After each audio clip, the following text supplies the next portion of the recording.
একদম অন্ধকারাচ্ছন্ন ভোর থেকে মশার কামড় খেয়ে বিরক্ত না হয়ে টাইমের মধ্যে রান্নাগুলো শেষ করলাম। নমস্কার, গুড মর্নিং সবাইকে। ইলার ব্লগে স্বাগতম। কেমন আছেন সবাই? আশা করি ভগবানের কৃপায় ভালোই আছেন। আমিও তো অনেক ভালো আছি। ইলার ব্লগে আরেকটি নতুন ব্লগ ভিডিও নিয়ে চলে আসলাম আপনাদের জন্য। এই তো একদম কিন্তু অন্ধকার ভোরেই আমি এই রুটি বানাচ্ছি, আর এই যে রুটি দিয়ে খাবো, আলু ভাজি করে নিলাম। এখন বাজে হচ্ছে 5:15। এখন তো অন্ধকারই, চারদিকে কিন্তু কুয়াশায় ঢেকে আছে, আর তারপরে আবার বৃষ্টি বৃষ্টি ভাবও আছে। একটু মনে হচ্ছে বৃষ্টি আসবে আসবে এরকমই কিন্তু মনে হচ্ছে। আর তেমন এতটাই বিরক্ত করছে মশার কামড়ে একদম কিন্তু বিরক্ত হয়ে যাচ্ছি। আর বিরক্ত হলেও তো কিছু করার নেই, রান্নাবান্না তো করতেই হবে, তাই না? মেয়ে আবার একদম সকালেই যাবে পরীক্ষা দেওয়ার জন্য, সেই জন্য রাতেই কিন্তু একদম বলে রাখে যে মা একদম সকালেই কিন্তু উঠতে হবে, আমাকেও ডাক দিবে, আমি কিন্তু অ্যালার্ম দিয়ে রাখলাম, এরকম কিন্তু বলে রাখে। ও ওঠে একটু আগে, তারপরে কিন্তু আমি উঠি একটু পরে। ও পড়াশোনা শুরু করে, তারপরে আমি উঠি। এই তো আমার কচুরলতি হয়ে গেল ওদিকে, আর ওদিকে কিন্তু একটা ভর্তার জন্য সিদ্ধ বসিয়ে দিলাম। লাউ পাতার ভর্তা হবে আজকে। লাউ পাতার ভর্তা কিন্তু কখনোই আগে খেয়ে দেখি নেই, আজকেই খাবো। বর্দি বলতেছি লাউ পাতার ভর্তা নাকি খুবই টেস্টি হয়, তাহলে আজকে একটু বানিয়ে দেখতো, খেয়ে দেখবো যে কীরকম লাগে। আমি বললাম ঠিক আছে, আজকে বানিয়ে খেয়ে দেখি, এখনও তো খেয়ে দেখিনি কখনো। আর তারপরে এই যে শোল মাছ রান্না হবে। শোল মাছও কিন্তু আজকে একটু আলাদাভাবে রান্নাটা করব, তার জন্য পুরো ভিডিওটাই কিন্তু দেখতে হবে। এই তো মাছগুলো আমি একটু ভালো করে ভেজে নিচ্ছি, আর মাছগুলো কিন্তু বেশ বড় ছিল এই শোল মাছ, ওই পিসগুলো দেখিয়ে বুঝতে পারছেন।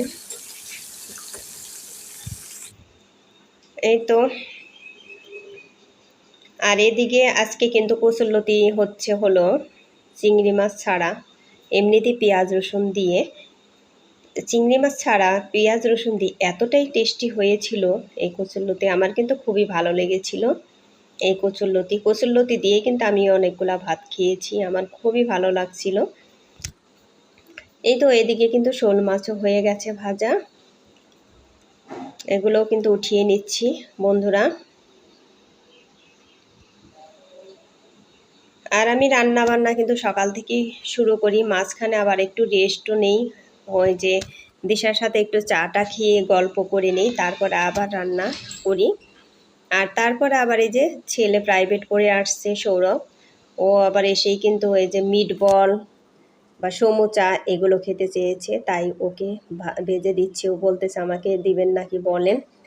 আমি বললাম ঠিক আছে তুমি খাবে, তাহলে তো দিতেই হবে। ও কিন্তু এগুলো খেতে খুবই পছন্দ করে, অন্য কোনো কিছু ও তেমন বেশি খেতে চায় না, কিন্তু এই যে চিকেনের জিনিস, তারপরে বড় বড় মাছের জিনিস, এগুলো খেতে ও খুবই ভালোবাসে। ও কিন্তু কোনো ফল ফলাদি একদমই খেতে চায় না, শুধু এই সব জিনিস, এই ভাজা ভাজি এইগুলো হলো, আর কোনো কথা নেই ওর। একদম সুন্দর করে এগুলো খেয়ে নেবে, না করলেও কিন্তু শুনবে না। ও কোনো ফল ফলাদি খেতেই চায় না, এত ফল আনা থাকে সব সময় ঘরে, ও খায় না কখনোই। এই তো মিট বলগুলো কিন্তু ভাজা হয়ে গেল, এখন এই যে সমোচা বানানো চিকেন দিয়ে, এগুলোই নাকি ও খাবে। ও একটু খাওয়া নিয়ে আইরামি করে, সেই জন্য কিন্তু বড়দি এগুলো এনে রাখে যে কখন চাবে, সেই জন্য ফ্রিজে সবসময় এগুলো কিন্তু আনাই থাকে ওর জন্য। আর ফ্রিজে থেকে বের করে ভাজা না খুবই কষ্ট, কারণ বরফ হয়ে থাকে জল, বরফের জল, ওগুলো গরম তেলের মধ্যে দিলে পরে তেল ছিটতে চারদিক কিন্তু একাকার হয়ে যায়, সেই জন্য ঠান্ডা তেলের মধ্যে এগুলো দিতে হয়, তা না হলে ভাজা যায় না।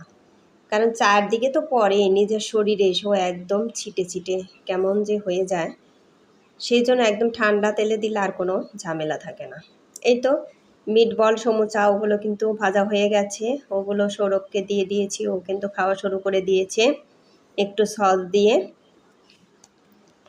আর ওগুলো তো মুখরোচক খাবার, তাই না? ওগুলো বড় ছোট সবারই কিন্তু ভালো লাগে, কিন্তু একদমই তো উপকারী না ওগুলো খাওয়া, একদমই ভালো না। কিন্তু ও তো কথা শুনবে না, ছোট এখনো তো বোঝে না, সেই জন্যে ওর খায়।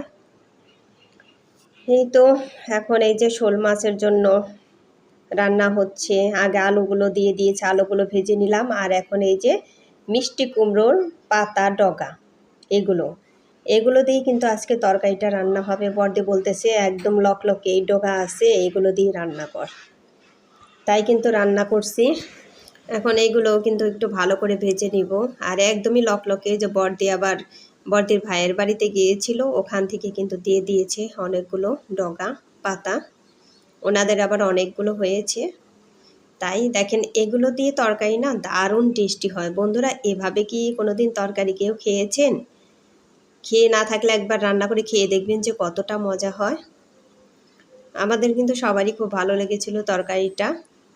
কিন্তু এই ডগাগুলো একটু গলে গিয়েছিল বেশি, মানে একদমই লকলকে তরতাজা ডগা। দেখেই তো বোঝা যাচ্ছে, তাই না? খুবই সুন্দর ডগাগুলো। দেখেই কিন্তু মনে হচ্ছিল যে কতটা টেস্টি হবে। এগুলো দিয়ে কিন্তু এর আগে যে আপনাদের সাথে নিরামিষ শেয়ার করেছি, শুধু কিন্তু নিরামিষই নয়, এগুলো মাছের তরকারিতে, বিভিন্ন মাছের তরকারিতে খেতেও না খুবই ভালো লাগে। এই মিষ্টি কুমড়োর পাতা ডগা এগুলো। এই তো তারপরে কিন্তু ভর্তা বানাবো। এই যে বললাম যে লাউ পাতা সিদ্ধ দিয়েছি। এখন এই যে শুকনো মরিচ দিয়ে দিলাম, আর হলো রসুন পেঁয়াজ, এগুলো একটু ভেজে নেব। আর ওর মধ্যে কিন্তু কাঁচামরিচ দিয়েছি অনেকগুলা, আর রসুনগুলো দিয়ে দিয়েছি। এখন এই যে এগুলো কিন্তু আমি ভালো করে ভেজে নেব। বন্ধুরা, একটা লাইক দিয়ে আমার ভিডিওটি কন্টিনিউ করবেন। আপনাদের একটা লাইক আমার ভিডিওটিকে এগিয়ে যেতে সাহায্য করবে। আর ভিডিওটি স্কিপ না করে পুরোটাই দেখবেন। আশা করি ভগবানের কৃপায় অনেক ভালোই লাগবে। আর আমার চ্যানেলে নতুন হয়ে থাকলে একটা সাবস্ক্রাইব করে বন্ধু হয়ে আমার পাশে থেকে যেতে পারেন। এই তো তারপর কিন্তু আমি কিছুটা টমেটো দিয়ে দিলাম। এখন এগুলো ভালো করে ভেজে নেব। টমেটো তো একটু ভাজলেই গলে যায়, তাই না? এগুলো ভাজা হলেই লাউ পাতাগুলোও কিন্তু আমি এর মধ্যে দিয়ে দিব। এই তো ভালোই ভাজা হয়ে গেছে। তারপরে ওই যে সিদ্ধ করা লাউ পাতা, ওগুলো দিয়ে দিলাম। এখন একসাথে এগুলো ভালো করে ভেজে নেব। তারপরে কিন্তু আমি পাটায় বেটে নেব, কারণ পাটায় বাটা ভর্তা কিন্তু আমার সব সময় খুব ভালো লাগে। আমি কিন্তু ব্লেন্ডারে ব্লেন্ড করি না, এভাবে আমি বেটে বেটে খাই। আমার কিন্তু খুবই ভালো লাগে, আর আমার হাতের ভর্তা কিন্তু খুবই ভালো হয় পাটায় বেটে করি, এই জন্য।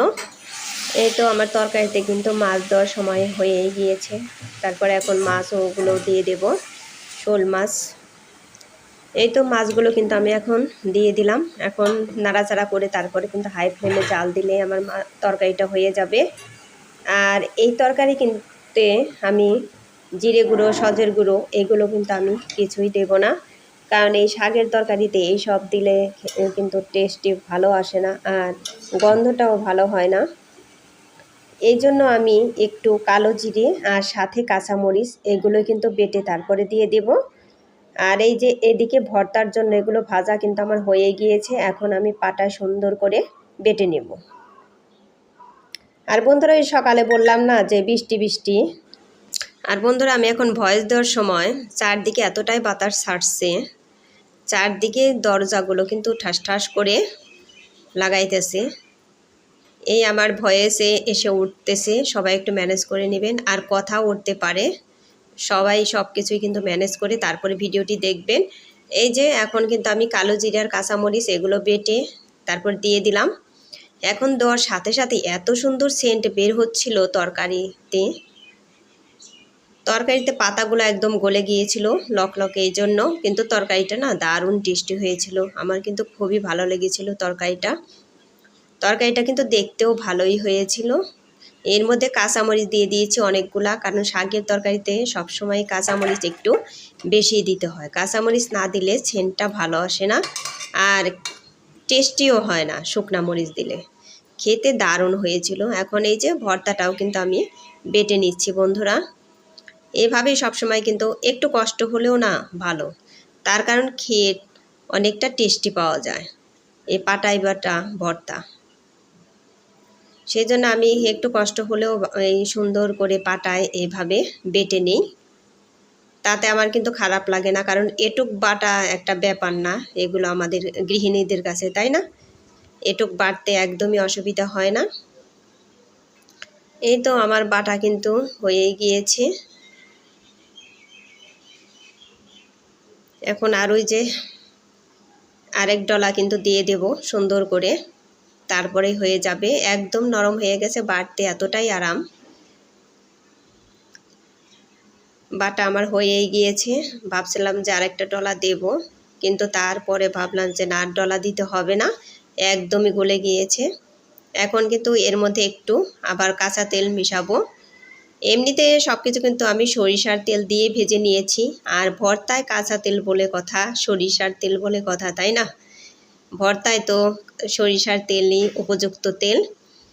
এই তো এখন কিন্তু সরিষার তেল দিয়ে আমি ভালো করে আবার মেখে নিব। ভর্তাটা মোটামুটি ভালোই হয়েছিল, আপনারাও ইচ্ছা করলে একবার খেয়ে দেখতে পারেন এভাবে। এই তো সরিষার তেল কিন্তু দিয়ে দিলাম, সুন্দর করে মাখিয়ে নিচ্ছি। আর সরিষার তেল দিলে তো এতটাই সুন্দর ঘ্রাণ, তাই না বন্ধুরা? এটা তো আমরা সবাই জানি কত সুন্দর ঘ্রাণ বের হয়। এই তো আমার হয়ে গেল ভর্তা। ওই দেখেন, দেখতেও কিন্তু খুব ভালো লাগছে, কত সুন্দর হয়েছে ভর্তা। আমরা কিন্তু মাঝে মধ্যেই ভর্তা খাই, আর আমার ছিটকা বাসায় গেলে কিন্তু ভর্তা খাওয়া হয় না, কারণ সবাই মিলে জিলে না খেলে না ভর্তা খেতে ভালো লাগে না। যাই হোক, ভিডিওটি এখানেই শেষ করছি। সবাই ভালো থাকবেন, সুস্থ থাকবেন এই কামনা করে ভিডিওটি শেষ করলাম। Tata, bye bye.